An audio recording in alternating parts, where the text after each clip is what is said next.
Good day to everyone. So for our lesson for today in EDUC 61, which happens to be the schools, the teacher and the school curriculum or the curriculum development in the basic education curriculum.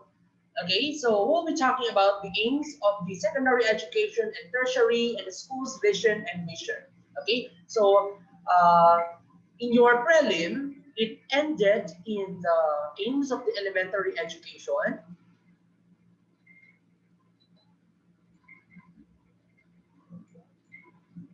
Okay, again, your preliminary examination ended in the aims of the Elementary Education Act of 1982, which happens to be the task that I gave to you for you to read and understand.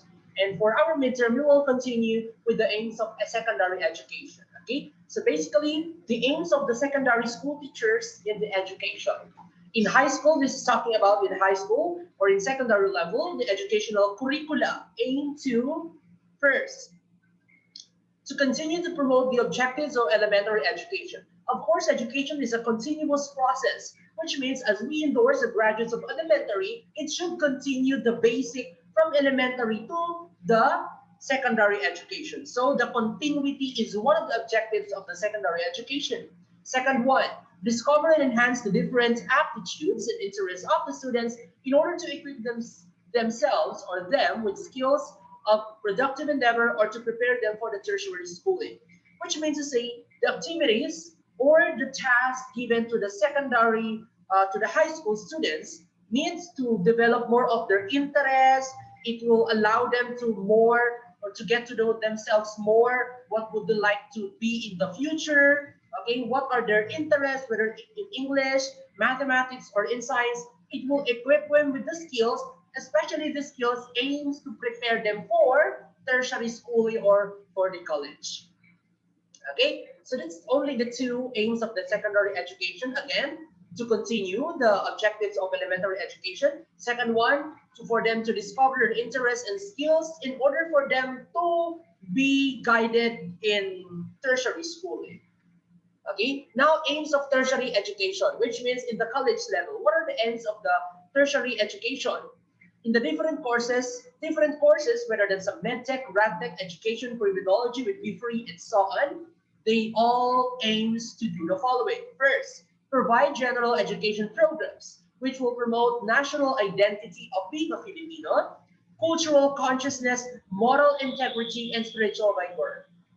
That's why the general education subjects, even though you are in the college, you still have English subject, you still have some sort of mathematics, okay? Because these are just some of the basic education or general education, which will provide you to be more knowledgeable about the Philippines, wherein the identity of us being a Filipino is still remain.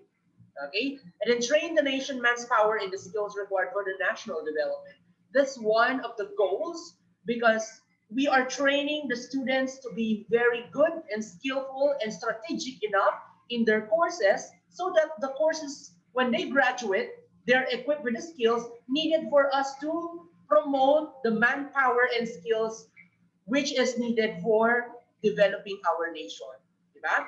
When we're a graduate of this course, of course, you are a good member of the community because you will contribute your knowledge, your skills when you work later on, especially when you are a teacher. Advanced knowledge through research is why there's a research always in tertiary, and apply new knowledge for improving the quality of human life and respond effectively to the changing society, which means the knowledge that we are teaching to you, the skills that we are teaching to you, always responds to what is happening in our community. Okay, what is happening with our society, because our society is keeps on changing. That's why the curriculum, especially in the teaching of tertiary students, it also changes. It always matches what is trend in our community. Okay. And then the school's vision. Of course, each school has its own school's vision. When we say vision, it is a clear concept of what the institution would like to become in the future. That's why it's a vision. You envision yourself. This is how you see yourself in the future. just like in our school, the vision is to provide academic excellence among the students. Okay, provides focal point of unifying element according to the school staff. Okay, faculty, students perform individually or collectively, which means the vision should also take into consideration the people around that community, which includes the staff, the faculty, and the students. Okay, which means the vision should always benefit these people. The vision is a guiding post around which all educational efforts, including curriculum, should be directed. Which means when we are creating our curriculum, it should always be anchored, or the vision always anchors with the curriculum. Of course, we will set this vision, how we see the school years from now or in the future, based on the curriculum that we are offering to the students. Okay, that's very important. And then the school's mission statement spells out how it intends to carry out its vision. When we say mission, okay, this is how you make into realization the vision. How will you do the vision? It's through mission. Okay, mission targets to produce the kind of persons of the student. This is more of the action when we say mission. Okay, having been educated over a certain period of time, for a long time, 4 years or 5 years or 2 years, educating the students in the tertiary, okay, or in any other type or level of education, the mission will always produce the kind of people or students we would like to be. That's included in the mission. Okay, the vision and mission are further translated into goals. When we say vision and mission, these are also what we call the goals, which are broad statements or intents to be accomplished. When we say there's a mission, there's a vision, these are goals, and we need to accomplish this. That's why we are in an academy. We are in an institution. We need to accomplish our goals, our vision, and mission. Data for the sources of the school goals may include the learners. Of course, the learners are taken into consideration. The society, okay, the society where we are living, we should always match what is happening in our community, because if we not, we will be producing graduates that are not needed in our community. So this is very important. We import or we give knowledge that are essential for the students, and later on we can contribute to the community. And then spells out how it intends carry out the vision. Again, the mission will carry out the vision. The mission will carry out the vision. Targets to produce the kind of person of the students will become after being educated over a certain period of time. Okay, the vision and mission are further translated into goals.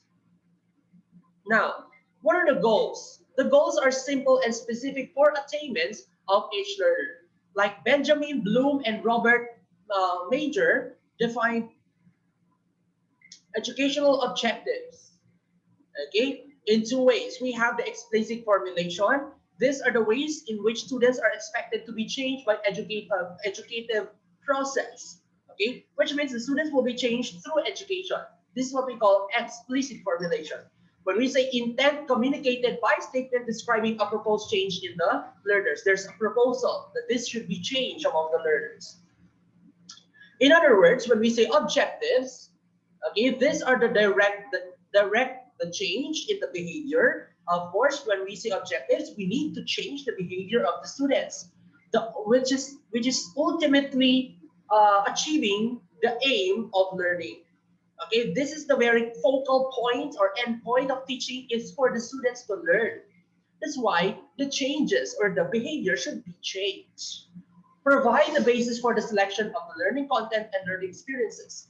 As a teacher, when we see or when we have the objectives, this will provide us the information on what we need to teach, what we need to teach, and what are the learning experiences or the assessment that we need to give to our students.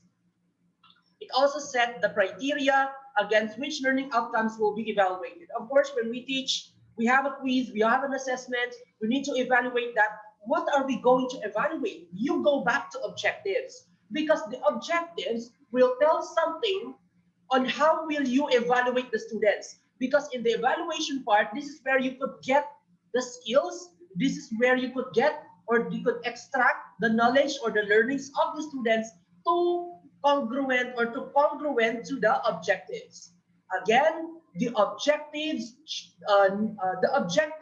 should be congruent to the evaluation, and evaluation should be congruent to the objectives. They need to be matched, the objectives and the evaluation. Okay. So the next parts of the lesson here will be on the next meeting. Again, for our lesson for today, it's all about the aims of secondary education, aims of tertiary education, and the objectives and the school's vision and mission.